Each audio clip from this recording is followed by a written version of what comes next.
Imagine your child is scrolling through Instagram for hours, exposed to content you've never approved of. Messages from strangers, harmful posts, and an algorithm designed to keep them hooked. Do you want to protect them? But how? Today we're breaking down Instagram's parental controls. What can they do, how to set them up, and their limitations. Because while Instagram offers some safeguards, it is far from perfect. So stick around to the end and I'll share another crucial tip on how to go beyond Instagram's built-in controls to truly keep your child safe online. Welcome to the Parent Tech Support Show, where I empower parents with the tech knowledge they need to know to protect their kids online. My mission is to demystify parental controls, share practical tips, and reveal the tricks kids use so that you can navigate the online world with confidence. I'm your host, Jack Hughes, and because I grew up in this age of digital devices, I've had plenty of experience with getting around parental controls and doing things I wasn't supposed to. But those days are now over. Today I use all that inside knowledge to help parents protect their kids online. Now you might be wondering to yourself, what's the point of setting up parental controls on Instagram? Why should I be worried about what's on Instagram? Well, for one, there is a lot of harms on Instagram. The first harm that I want to draw attention to is addiction. Instagram is too good at what it does. It is designed to be addictive. Instagram uses algorithms to keep kids, or just people in general, scrolling for hours. The way Instagram is addictive to me especially is that Instagram shows me really funny videos. For others, it might be tips or educational content, but for me, it's really stupid funny videos that I can't help but watch all the time. In fact, did you know that the average teenager spends around 4.8 hours a day on social media? In fact, writing the script was almost impossible. The script that I'm using for this video, or this podcast, depending on how you're watching it, writing the script was almost impossible because I was constantly being tempted to open up Instagram and look at funny videos. In fact, I gave into those temptations once or twice, but we don't need to talk about that. Another danger that Instagram also has are online predators. They can contact your child using private messages or DMs, which stands for direct messages. That allows strangers to contact your child even if your child's account is private. So Instagram will by default make all the accounts that is under, I believe, 16 private, but that won't stop people from being able to contact them whenever. And you may think that your child being, or children in general being contacted by an online predator is a very rare occurrence and that only happens in horror stories. But I've talked to and I've seen many stories of this happening to people. In fact, the FBI estimates that there are approximately 500,000 predators online at any given time. That is a ridiculous amount. I think I did some math about it, and I think that could fill upwards of like 7 football fields, American football fields. Another one of the harms that Instagram also carries is just harmful content in general. Instagram's algorithm, as well as being very addictive, it can also push harmful content that could be related to eating disorders or self-harm or depression or maybe radical stuff. In fact, I've seen a lot of radical stuff on Instagram. I've seen a lot of anti-Semitic, I don't want to say conspiracy theories because that has an undertone, but a lot of really fringe far left or far right stuff on Instagram. And I don't seek out, anti-Semitic stuff. I don't seek out Holocaust denying stuff, but Instagram still gives me that for whatever reason. And that happens to a lot of kids out there and a lot of people out there in general. There is a lot of fringe stuff on Instagram as well, a lot of harmful content, a lot of pornographic content on Instagram, not to mention. While hardcore porn is not allowed at Instagram, there's a lot of softcore porn on Instagram, and you can even find some hardcore porn out there. Even though Instagram tries its best to keep that at a minimum, there is still some of that out there. Another one of the harms that Instagram has is it gives people a big sense of FOMO.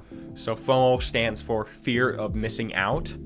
And let's say like my friends, they go on a trip and for whatever reason I can't go with him, and then they post about that trip, I would get a huge sense of fear of missing out, which can lead, to depression, which can lead to anxiety, which can make me just my day worse. It'd be better if I didn't see that.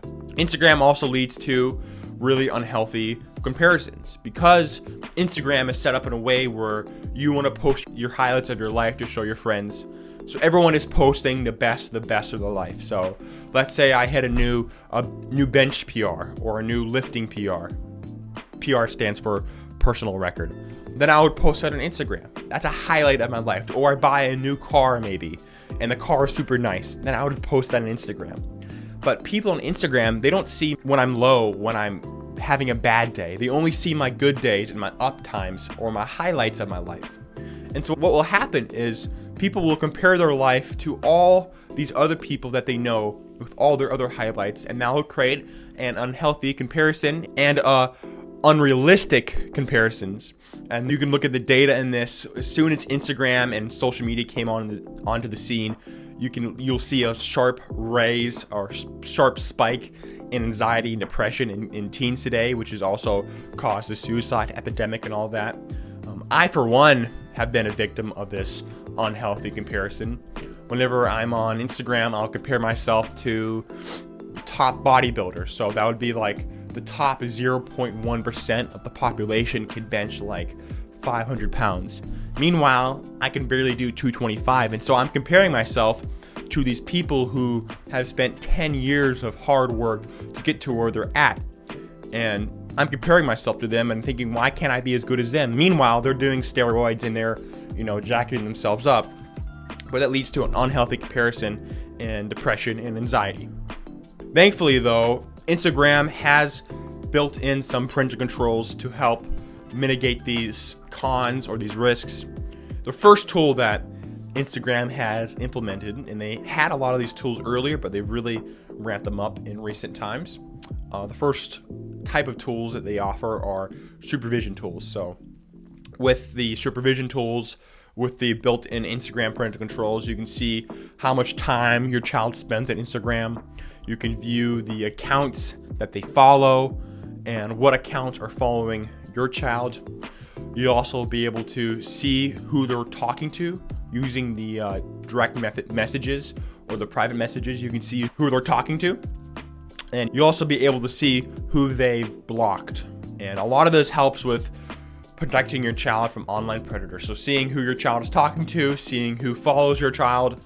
Let's say they're talking to a really creepy person. You can look at their profile and do some detective work, and maybe they shouldn't be talking to that type of person, or maybe you've told your child you can't talk to a certain friend because he's a negative influence on you.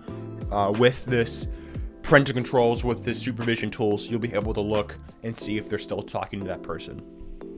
Instagram also offers privacy and interaction controls, so you can limit what they see, and you can do that by restricting sensitive content, by hiding harmful comments and messages. You can also limit who interacts with your child, so you can limit if a non-follower can interact with your child or only followers can interact with your child. You can also restrict who can tag them or mention them. All of this can help protect your child from harmful content. As I mentioned a second ago, you can set up comment and content or insensitive content. You can restrict that, and also will help protect them from all the online predators on Instagram. And the final tool that Instagram also provides, or the final category of restrictions that Instagram offers, are daily time limits. So you'll be able to restrict the number of minutes or hours your child can spend on Instagram. So you can set limits. You can also set down times that your child, so that to keep your child off Instagram during certain times. So you can set it up to where they can only have Instagram after school, or they can't use Instagram during the nighttime so they get good sleep. I actually use a Instagram screen time limiter. So Instagram's, I have a 30-minute timer on my phone on Instagram to where it shuts off Instagram after 30 minutes because I don't want to be spending all my time on Instagram. Now that I've explained how Instagram's parental controls work, what you can do with them, Now it's important that you know how to set up Instagram's parental controls correctly for your child. And in order to do that, you're going to go to settings and you're going to scroll down to where it says Family Center, and here you're going to press invite your teen. And if your teen, or if you're following your teen or your child's account, you'll be able to find your child's account here, and you would press one of these buttons and press invite, which will invite them to your Family Center. Or if you don't have them followed, or if they're not following you, they don't show up in that little list there, you can press share a link instead, and then you'll be able to send them the link. And once you send them the link, or once they accept that invite, then they'll be in your family. And again, you'll just go to the family setting there, and you'll be able to use all these parental controls that I just explained. Now, why these tools that Instagram offers gives parents some oversight, Instagram has built its controls to prioritize engagement over protection. So they want your child on their app as long as possible. And so here's what Instagram doesn't let you do, and that I wish they would do. For one, you can't remove followers. If your child has unwanted followers like predators, you can't remove them remotely. You have to access their account manually. You can't view direct messages or DMs. Parents can't see their child's DMs, conversations, even though this is one of the biggest areas of concern for online predators. You can see who they're talking to, but you can't see what they're talking, like what is the content, or what are they saying to each other. You can only see who they're talking to. Number two, the content restrictions on Instagram is very limited. Number one, you can't customize the content restrictions for your child's specific needs. So you can't customize the intensity of it. And all that Instagram says is that it will be quote unquote more restrictive in terms of the content. And there's a lot of gray in that more restrictive stuff. Sometimes a lot of harmful content will easily slip through the cracks of their content moderation. So your child can still potentially see, or very possibly see, harmful content, even though Instagram says they won't be seeing that. And at the end of the day, Instagram's parental controls is designed more for monitoring and less for restricting. This is kind of odd. If you want to protect children online, wouldn't you also want to be able to restrict what they're doing online? And I believe the reason is because Instagram's entire business model is based on keeping users on their app, on their services longer. So the more time kids spend on the app, the more ads they see and the more money Instagram makes. It makes sense why Instagram's parental controls are more about monitoring than restricting and stopping them from using their app. This means that Instagram's parental controls will never be as restrictive as either a third-party solutions that are designed to truly limit screen time and protect children online. One solution that you could use that could limit Instagram itself is you could use Apple's screen time, Apple's built-in screen time. Instead of relying solely on Instagram's control, I recommend using device-wide parental control settings to block or limit Instagram usage itself. And your child or teen, or I should say your teenager, should not have Instagram anyway until they're at least 16, which is why it's important to prevent your child from downloading Instagram in the first place. And you can do that by using Apple Screen Time, by going to the App Store and restricting that to do not allow. And to be honest, using screen time and using device-wide parental controls will also help with monitoring and protecting them on different social media. So Instagram isn't the only harmful app out there. There's also TikTok, there's also Snapchat, which is why it's important to have device-wide parental controls such as screen time. And if you want more help with screen time, if you need to know how to set up screen time, if you want to know the basics of how to use screen time, you can go to my website at parenttech.support and you'll be able to sign up for my newsletter there, and that'll give you all the basics on how to use screen time and how to set all that up. If there's one takeaway from today, it's that Instagram's parental controls are better than nothing, but they won't do the job alone. To truly protect your child, you need to combine Instagram's tools with additional parental controls and open conversations. If you like this podcast, visit my website at parental.support and sign up for my newsletter, and you'll get up-to-date guides keeping your child safer in the digital world. One guide that I include there is how to use TikTok and how to keep your child safe on TikTok and Snapchat and the new hidden app features on iPhones. So I'll give you all guides every week, and it's really a no-brainer to sign up for that newsletter. Don't forget to like and subscribe and share this podcast with other parents who want to foster healthier tech habits for their kids. And that's all for today. Thanks for listening, and I'll see you next week.